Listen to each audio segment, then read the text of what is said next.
এক আজব সমস্যায় পড়েছেন রাজ্যের মুখ্যমন্ত্রী মমতা বন্দ্যোপাধ্যায়। নবান্নের মধ্যে থেকেও সব খবর পাচার হয়ে যাচ্ছে। কি সমস্যা বলুন তো? রাজ্য প্রশাসনের যাবতীয় খবর এবং বিশেষ করে সবচেয়ে গুরুত্বপূর্ণ তিনটে দপ্তর অর্থ, স্বাস্থ্য এবং স্বরাষ্ট্র দপ্তরের খবর পাচার হয়ে যাচ্ছে।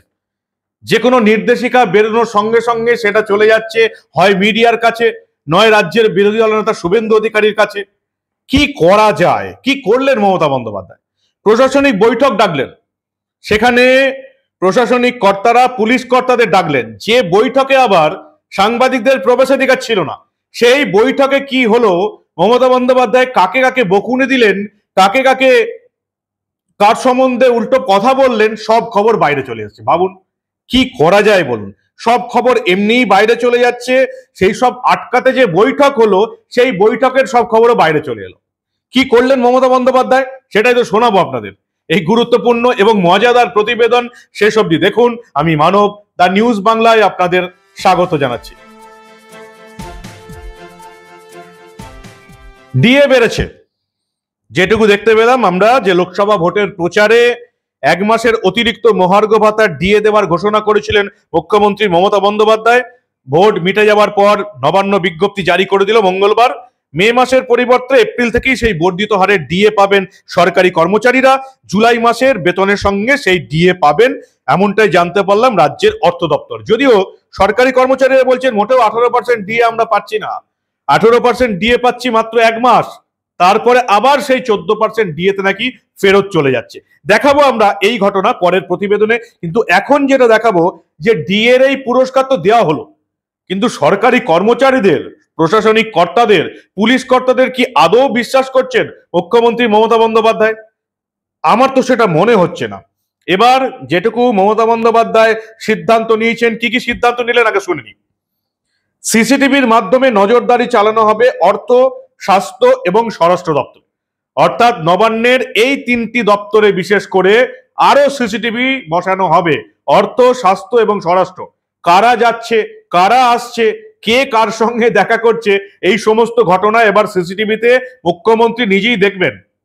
তেমন কেউ সন্দেহজনক কাউকে দেখা গেলে সেই ঘটনার রিপোর্ট প্রশাসনিক কর্তারা করবেন, যারা সিসিটিভি দেখার দায়িত্ব আছেন তারা করবেন ডাইরেক্ট মুখ্যমন্ত্রী মমতা বন্দ্যোপাধ্যায়কে। আরো একটা সিদ্ধান্ত নেওয়া হয়েছে, এই 3টে দপ্তর অর্থ, স্বাস্থ্য এবং স্বরাষ্ট্র দপ্তরে ঢুকতে গেলে আর মোবাইল নিয়ে আপনি ঢুকতে পারবেন না। মোবাইল বাইরে রেখে তারপরে অর্থ, স্বাস্থ্য এবং স্বরাষ্ট্র দপ্তরে ঢুকতে হবে। ভাবুন, যিনি বলেন 200% কাজ হয়ে গেছে, 200% উন্নয়ন হয়ে গেছে, ডবল ডবল চাকরি হয়ে গেছে, তাকে কেন সিসিটিভি বসাতে হচ্ছে, লোকের মোবাইল কেড়ে তারপরে দপ্তরে ঢুকতে দেওয়া হচ্ছে কেন? যদি সরকারের সব কাজ পরিচ্ছন্নতার সঙ্গে হবে, তাহলে এত লুকোছাপা কিসের? আর কিভাবেই বা এই মমতা বন্দ্যোপাধ্যায়ের এই সমস্ত দপ্তর অর্থ, স্বাস্থ্য, স্বরাষ্ট্র দপ্তরের কথা বাইরে চলে আসছে, নির্দেশিকা কাগজ বাইরে চলে আসছে। সেরকম কাগজ আমরাও পেয়েছিলাম, আপনারা জানেন। বেশ কয়েক মাস আগে মুখ্যমন্ত্রী মমতা বন্দ্যোপাধ্যায়কে দিয়ে কিভাবে নেতাজি ইন্ডোর স্টেডিয়ামে ফেক চাকরি বিলি করেছিল, তারই সরকারের প্রশাসনিক কর্তারা আমরা আপনাদের দেখিয়েছিলাম যে কিভাবে মমতা বন্দ্যোপাধ্যায় বাংলার বেকার যুবক যুবতীদের চাকরি দিচ্ছেন। পরবর্তীকালে আমরা আপনাদের দেখিয়েছিলাম সেগুলো আদৌ কোনো চাকরি নয়, যাদের নামে চাকরি দেওয়া হচ্ছে পুরোটাই ফেক, তাদের তরফ থেকে ঘোষণা করে দেওয়া হয়েছে। এবং যেগুলো চাকরি বলে দান করা হয়েছিল সেগুলো আদৌ চাকরি নয়, সেগুলো আবার ট্রেনিং নেবার জন্য অনুমতিপত্র, তাও আবার যেদিন দেয়া হচ্ছে মমতার হাত ধরে, তার পরের দিন সকালবেলা জয়েন করতে হবে কাউকে গুজরাটে, কাউকে উত্তরপ্রদেশে। ফাঁস হয়ে গেছিল। সেই সমস্ত ঘটনা কি করে ফাঁস হচ্ছে? মমতা বন্দ্যোপাধ্যায় মঙ্গলবার নবান্নে 2টি বৈঠক সেরেছেন। একটা হচ্ছে উচ্চপদস্থ আমলারা এবং পুলিশ কর্তারা বকাঝকা খেয়েছিলেন, সেই বৈঠকে কোনো সাংবাদিকের প্রবেশাধিকার ছিল না। কয়েক ঘন্টার মধ্যে সমস্ত সংবাদপত্রে খবর বেরিয়ে গেল যে কে কে বকাঝকা খেয়েছেন, একেবারে নাম করে। রাজীব কুমার থেকে শুরু করে এই অর্থ, স্বাস্থ্য, স্বরাষ্ট্র দপ্তরের প্রশাসনিক কর্তারা কারা বকুনি খেয়েছিলেন, কোন মন্ত্রী, সচিব, যুগ্ম সচিব, জেলা শাসক, পুলিশ সুপার বকুনি খেলেন, সব খবর সামনে চলে এলো। সেই বৈঠকে যে মমতা বন্দ্যোপাধ্যায় নিজের পুলিশ প্রশাসনকে নিয়ে অসন্তোষ প্রকাশ করেছিলেন, সেটাও বাইরে চলে এসছে। মুখ্যমন্ত্রী মমতা বন্দ্যোপাধ্যায় বলেছেন এই যে কয়লা পাচার হচ্ছে, গরু পাচার, বালি পাচার, ট্রাক ওভারলোডিং হচ্ছে, এই সমস্ত কাজগুলো পুলিশ কর্তাদের চোখের সামনেই ঘটছে। মুখ্যমন্ত্রী বলেছিলেন সেটার সামনে চলে এসছে, যে নিজের দপ্তরের লোকজন কিভাবে চুরিচামারি করছে সেটাই এবার তাদেরকে বোঝাতে চাইলেন মুখ্যমন্ত্রী মমতা বন্দ্যোপাধ্যায়। সেই ঘটনাও বাইরে চলে এসছে, সাংবাদিকরা জেনে গেছেন কাকে কি কথা বলেছেন, এবং সেটাও বলেছেন যে এই দুর্নীতির টাকা নাকি কাঁথি যাচ্ছে। কাঁথিতে এখন কার কাছে যাচ্ছে সেটা নিশ্চয়ই আমাকে আর নতুন করে বলে দিতে হবে না। নামটা বলতে পারেননি, নামটা বললেই শুভেন্দু অধিকারী সোজা মামলা করে দিতেন কলকাতা হাইকোর্টে, সেটাও আপনারা জানেন। ফলে আকারে ইঙ্গিতে শুভেন্দু অধিকারীকে বোঝাতে চাইলেও মুখ্যমন্ত্রী মমতা বন্দ্যোপাধ্যায় তার নাম নিতে পারেননি, ফলে কাঁথি বলেই শেষ করে দিয়েছেন। এমনকি রাজ্যের ক্ষুদ্র এবং মাঝারি শিল্প দপ্তরের কাজ নিয়ে অসন্তোষ প্রকাশ করেছিলেন। বিভিন্ন দপ্তরের সচিবদের মমতার রোষের সামনে পড়তে হয়। এমনকি সমবায় সচিব কৃষ্ণা গুপ্তার বারংবার দিল্লি সফর নিয়েও তাকে বলেছিলেন, আপনি কেন বারবার দিল্লি যাচ্ছেন, কাদের সঙ্গে যোগাযোগ রাখছেন। এই সমস্ত খবর বাইরে ফাঁস হয়ে গেল। স্বাভাবিক ব্যাপার, মুখ্যমন্ত্রী রেগে যাবারই কথা। তথ্য প্রযুক্তি দপ্তরের সচিব যিনি ছিলেন সেই রাজীব কুমার, তাকে বকুনি শুনতে হয় মমতার কাছে, কেন সন্দেশকালীর ভিডিও ফাঁস হয়ে যাচ্ছে। কারিগরি শিক্ষা বিভাগের দপ্তরের সচিব অনুপ আগরওয়ালের বিরুদ্ধে অসন্তোষ প্রকাশ করেন মমতা বন্দ্যোপাধ্যায়, সেই ঘটনাও ফাঁস হয়ে গেছে, মিডিয়া জেনে গেছে, বাংলার মানুষ জেনে গেছে। মমতার রোষের মুখে পড়েন পঞ্চায়েত দপ্তরের সচিব পি উলগানাথন। শ্রমমন্ত্রী মলয় ঘটককে তিনি আলাদা করে দেখা করতে বলেছেন। শ্রমমন্ত্রীর কাজে মমতা একেবারেই খুশি নন। মলয় ঘটক বারবার বলা হচ্ছে তিনি যে কোনো দিন বিজেপিতে যোগ দিতে পারেন, সেজন্য কি মমতা খুশি নন? তেমনি কি রিপোর্ট পাচ্ছেন? তার সঙ্গে পরবর্তীকালে আলাদা করে কথা বলতে তাকে ডেকেছেন মমতা বন্দ্যোপাধ্যায়। উত্তরবঙ্গের চা বাগান সংক্রান্ত বিষয়ে আলোচনা করতে মলয় ঘটককে নাকি পৃথক বৈঠকে ডেকেছেন, এমনটাই জানা যাচ্ছে। এই সব ঘটনাগুলো একেবারে গোপন ছিল। সব ঘটনা বাইরে ভেঙে বেরিয়ে এসে মমতা বন্দ্যোপাধ্যায় একেবারে হাটে হাড়ি ভেঙে দিয়েছে। মিডিয়া কি করে, মিডিয়ার হাতে এই ঘটনার কথা গেল কি করে? রাজ্যের বিরোধী দলনেতা শুভেন্দু অধিকারী এই সমস্ত ঘটনা আগে জেনে যাচ্ছেন, শুধু জানাই নয় কাগজপত্রও পেয়ে যাচ্ছেন। নিউ টাউন এলাকায় কোন সংস্থাকে কত জমি দেওয়া হয়েছে তার জন্য মমতা বন্দ্যোপাধ্যায় তদন্ত শুরু করেছেন। পরিষ্কার রাজ্য ভিত্তিক প্রশাসনিক বৈঠকে জানিয়ে দিয়েছেন যে নিউ টাউন রাজারহাট এলাকায় কিভাবে জমি বন্টন হলো, কিভাবে দুর্নীতি হয়েছে। দেবাশিস সেন যখন হিটকোট চেয়ারম্যান ছিলেন তখন কিভাবে কাকে জমি দেওয়া হয়েছে সব জানতে চেয়েছেন তিনি।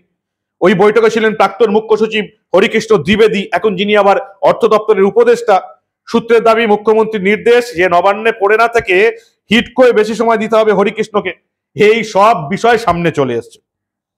ফলে মমতা বন্দ্যোপাধ্যায়ের ক্ষেপে যাবারই কথা। তিনি সিসিটিভি বসিয়ে দিয়েছেন অর্থ, স্বাস্থ্য এবং স্বরাষ্ট্র দপ্তরে।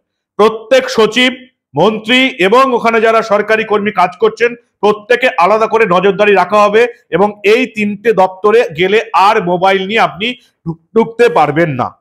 এখন দেখার যে মুখ্যমন্ত্রী মমতা বন্দ্যোপাধ্যায় যে আশঙ্কা করছেন যে তার প্রশাসনিক কর্তাদের মধ্যেই কেউ খবর ফাঁস করে দিচ্ছে রাজ্যের বিরোধী দলনেতা শুভেন্দু অধিকারী এবং মিডিয়ার একাংশকে, সেই ঘটনা কতটা চাপা দিতে পারেন সেটাই দেখার।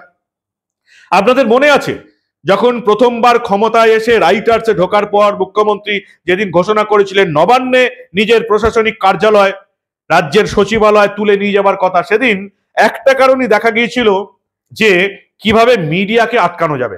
আপনারা জানেন রাইটার্সে মন্ত্রীদের ঘরে অবাধ যাতায়াত ছিল যে কোনো সাংবাদিকের, সেটা সিপিএম এর আমলই হোক আর তৃণমূলের আমলই হোক। আর রাইটার্সে এই মিডিয়ার যে কোনো মন্ত্রীর ঘরে ঢুকে পড়াকে আটকাতেই নাকি মমতা বন্দ্যোপাধ্যায় নবান্নে তার সচিবালয় তুলে নিয়ে যান, এমনটা অনেকে কিন্তু অভিযোগ করে থাকেন যে নবান্ন গেল রাইটার্স থেকে এই মিডিয়াকে আটকানো একটা বড় কারণ অন্যান্য কারণের পরে। কিন্তু মিডিয়াকে আটকানো যাচ্ছে না, খবর ফাঁস হওয়া আটকাচ্ছে না, সমস্ত দপ্তরের খবর চলে আসছে রাজ্যের বিরোধী দলনেতা শুভেন্দু অধিকারীর কাছে এবং মিডিয়ার কাছে।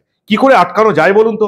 সিসিটিভি বসিয়ে এবার নজরদারি রাখা হবে মমতার প্রশাসনিক কর্তাদের উপর। পুলিশের একাংশের উপরে মমতার ক্ষোভ রয়েছে, তাদেরকেও বলে দিয়েছেন এরকম দু নৌকোয় পা দিয়ে আপনারা চলবেন না। ফলে পুলিশ, প্রশাসন, সাংবাদিক, সরকারি কর্মচারী কার কার উপর যে নবান্ন থেকে নজর রাখতে হবে সেটাই এখন মুখ্যমন্ত্রী মমতা বন্দ্যোপাধ্যায়কে ভাবতে হবে। আর এইসব না করে, যদি এই চুরি দুর্নীতিগুলো না করে রাজ্য সরকারটা মানুষের জন্য কাজ করত, চাকরিগুলো যোগ্য লোকেদের কাছে পৌঁছে দিত, যে সমস্ত টাকা সাধারণ মানুষের জন্য কেন্দ্র থেকে আসছে এবং রাজ্য থেকে দেওয়া হচ্ছে, সেই সমস্ত টাকা যদি তৃণমূল নেতাদের পকেটে না ঢুকে সত্যি আসল গ্রামবাসীদের কাছে পৌঁছে যেত, তাহলে মনে হয় মমতা বন্দ্যোপাধ্যায়কে এতটা উদ্বেগের মধ্যে রাত কাটাতে হতো না যে খবর কি করে ফাঁস হয়ে যাচ্ছে। আপনারা কি বলেন? আপনাদের মূল্যবান এবং গুরুত্বপূর্ণ মতামত জানান দা নিউজ বাংলার কমেন্ট সেকশনে, আর দেখতে থাকুন দা নিউজ বাংলা। আমরাও নজরে রাখবো যে এইভাবে নবান্নে সিসিটিভি বসিয়ে সরকারি কর্মীদের উপর নজরদারি করে, পুলিশ প্রশাসনের কর্তাদের উপর নজরদারি করে মমতা বন্দ্যোপাধ্যায় খবর চাপতে পারেন। আপনারা দেখতে থাকুন দা নিউজ বাংলা। আমরা এই ধরনের কোনো ঘটনা চেপে রাখতে দেব না।